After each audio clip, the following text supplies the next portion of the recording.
I spent a lot of time in Great-Grandma Edie's room. Edie knit me a new pair of gloves every year, just in time to replace the old ones.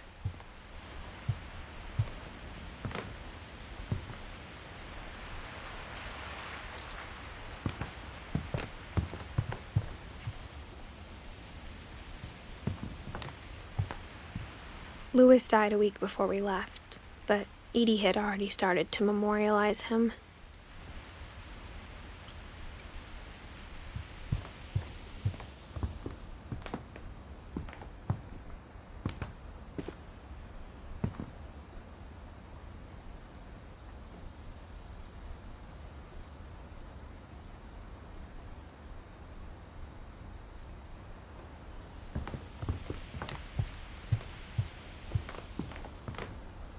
When Edie told people Sven was killed by a dragon, she could also have said he was building a dragon-shaped slide that collapsed. She could have, but she didn't. One summer, they evacuated the island, but Edie refused to go. For a few weeks, she was a celebrity. I hadn't thought of myself as Edith Jr. for a long, long time. Edie gave a big interview about a mole man living under the Finch house. My mom was furious.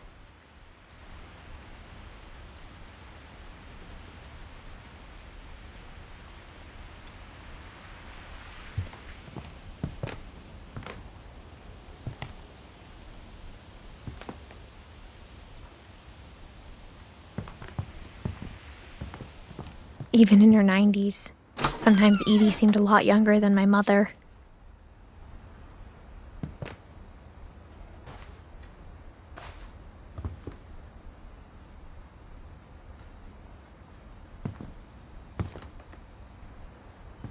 The only trace Grandpa Sam's first wife, Kay, left on the house was the pink bathroom.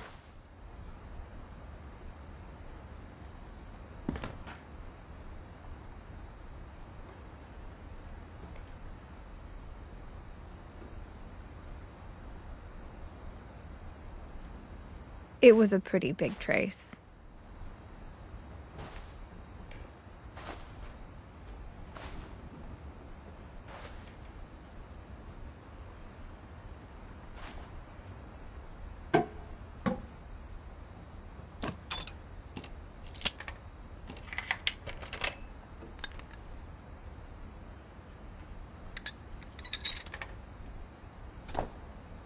There's a secret in this bathroom. It's in the last place you would look.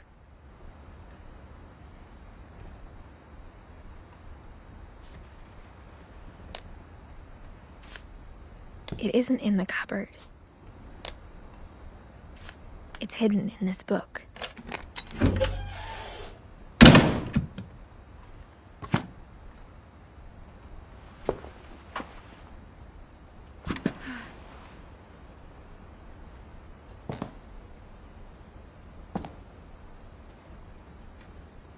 Sven gave Sam an old camera he'd refurbished.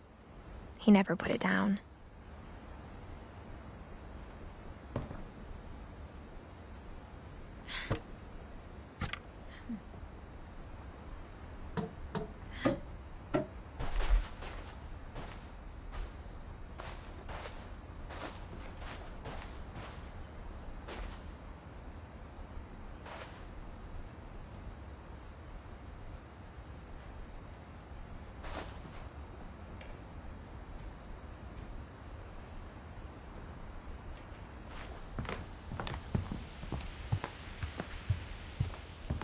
Her room was like a museum.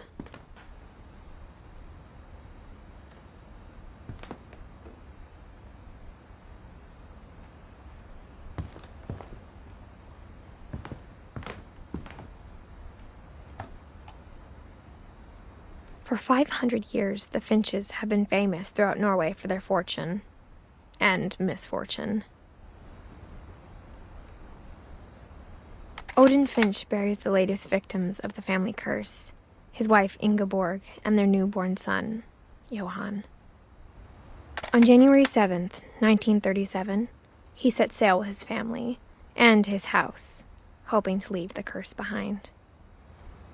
But 40-foot waves off the coast of Washington send the house and Odin to the bottom of the sea. Odin's daughter Edie, with husband Sven and baby Molly, step ashore on their new home, Orcas Island. Edith Finch is the first to be buried in the new family cemetery. His daughter Edie is already dreaming of a new Finch house.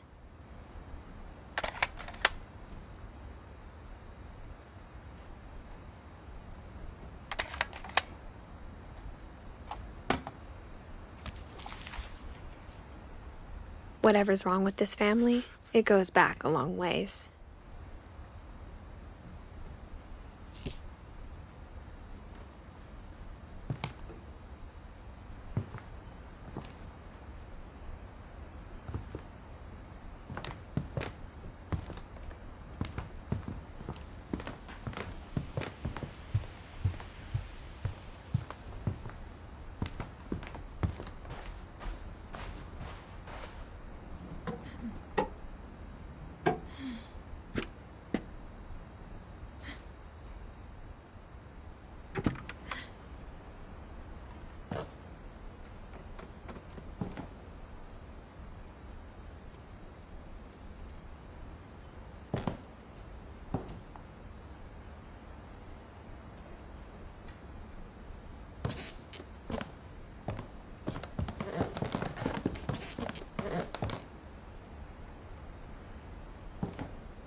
I knew Grandpa Sam had a twin.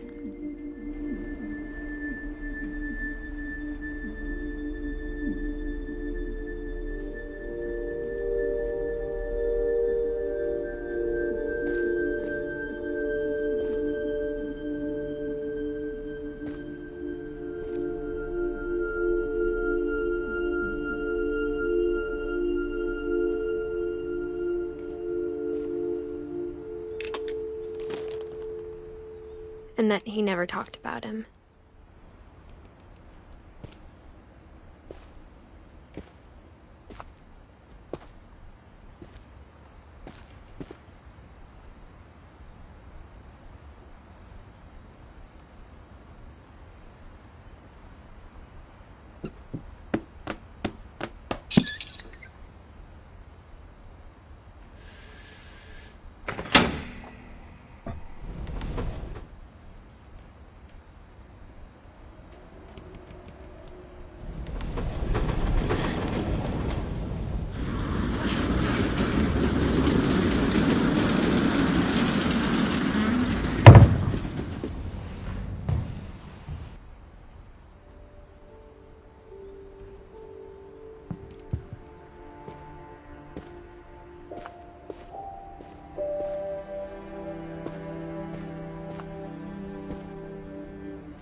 The passages were a pretty tight fit. They'd obviously been built for smaller hands and bellies.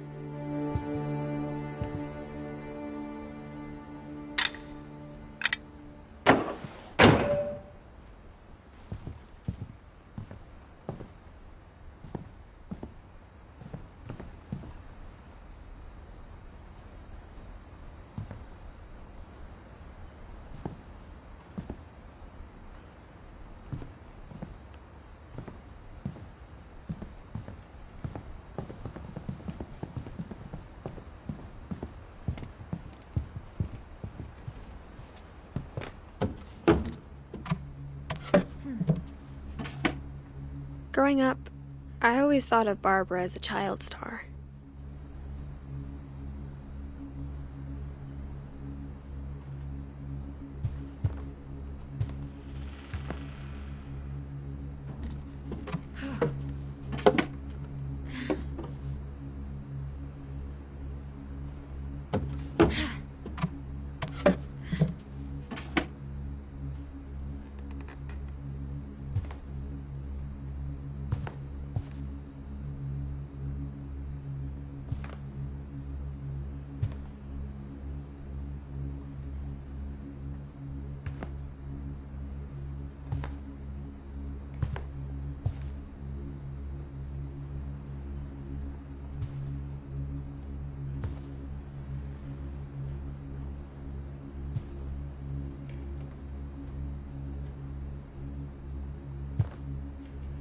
I never thought about how hard it must have been for her afterwards.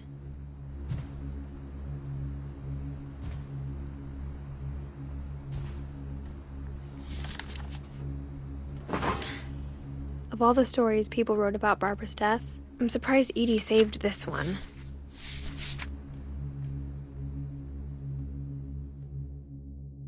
Old Jack here with another ghastly tale inspired by America's most unfortunate family. I'm calling it The Surprise Ending of Barbara Finch. As a child star, Barbara was famous for her scream. Now at 16, she was all washed up. A has-been. But in a lucky break, she'd been asked to perform her signature scream at a local convention for monster movie fans. It was just the boost her career needed. Unfortunately, her scream hadn't aged well. Getting better. I think you just need the right motivation. Her biggest fan and current boyfriend, Rick, was about to demonstrate when... Now that was a great scream. It was Barbara's father, Sven. He'd slipped into a table saw and had to be rushed to the emergency room.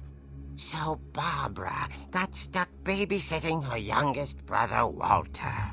Her convention comeback was cancelled. Okay, I'm hearing frustration, but I'm not hearing terror.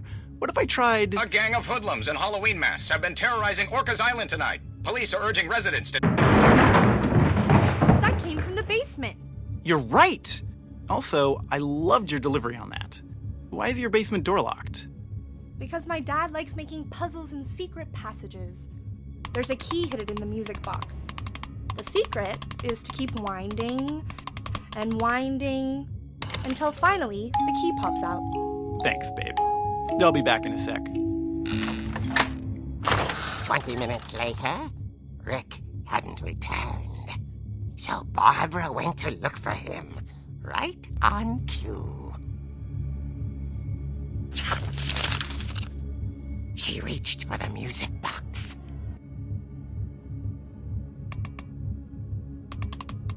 And as she wound the key, she listened for Rick, but the house was silent.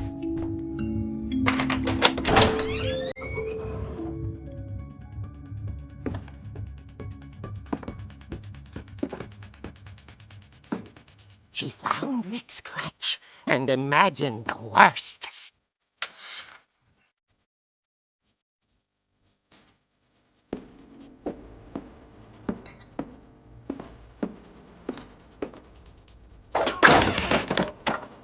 The gang's leader is the infamous Hookman killer, Dr. Carl Hamill, who impaled and then ate his family 10 years ago tonight.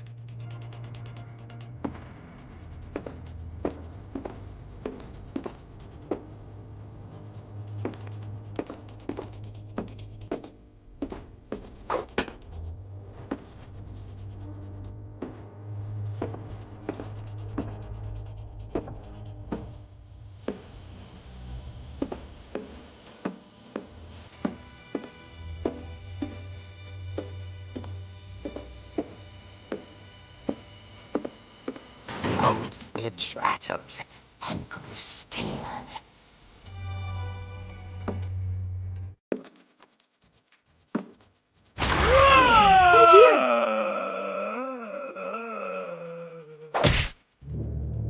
Oh! Rick? Barb, relax. I was just trying to scare you to help you find your scream. Well, I'm not scared, Rick. I'm furious. Then act furious. All I'm getting from you now is that you're hurt and confused and you're... She threw him out, but she kept a little something to remember him by. Barb, have you seen my other crutch? And she was still holding it when she fell asleep watching the Late Late Picture Show. Hours later... Barbara! Walter, what's going on up there? Ah! Okay, I'm coming up, but if this is a trick, you're dead, Walter.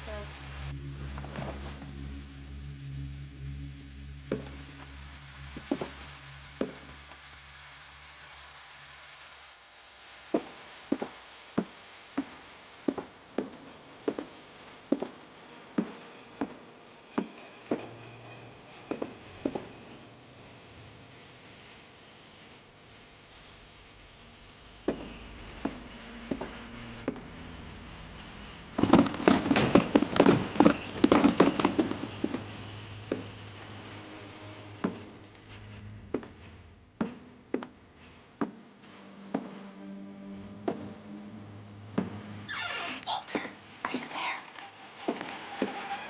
Walter vanished, but his bedside radio was still on.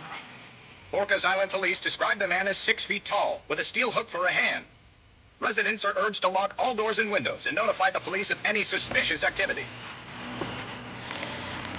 Barbara turned, saw the hook man, and was speechless. He was quite smashing.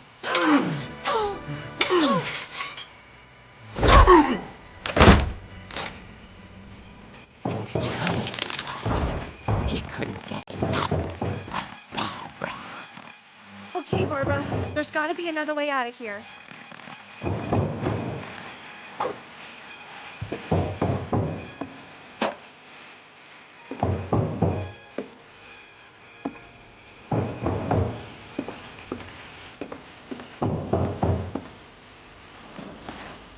That night, she played her part beautifully.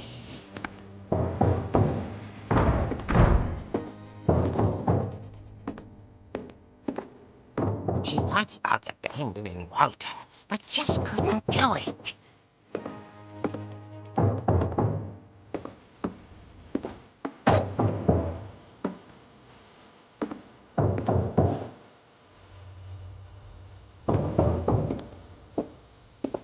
My door hadn't been opened in years. The hinges grow.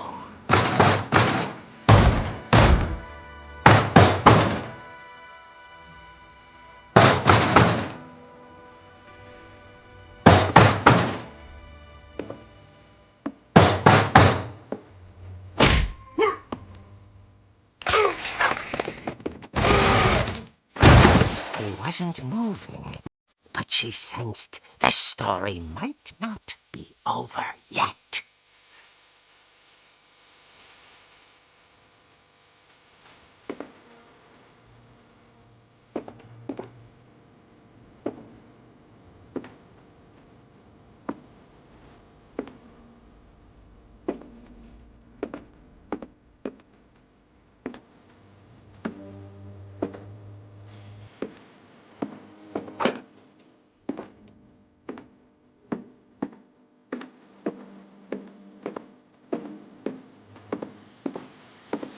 The hookman had vanished.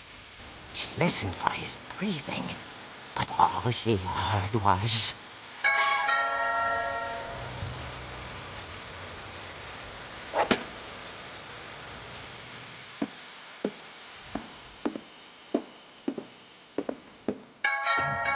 Door was dying to speak to young Barbara at the door. Finch, whispering. It was coming from inside the house.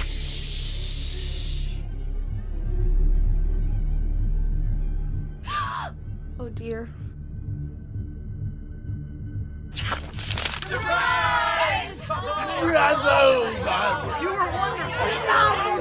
monsters had come to surprise her. For Barbara, it was a dream come true.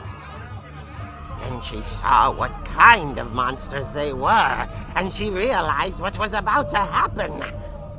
She was going to be famous.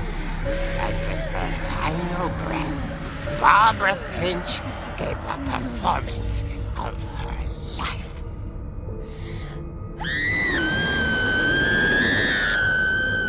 I wasn't there myself, but I hear Barbara was magnificent. Poor girl. She had a taste for stardom. But unfortunately, so did her fans. Of course, the police blamed it all on poor Rick, who disappeared the same night. And little Walter? Hiding under his bed the whole time. He took it all pretty hard, but that's another story. As for Barbara, tucked inside the music box is all they ever found of her. Her ear. Now that's what I call a real eerie tale.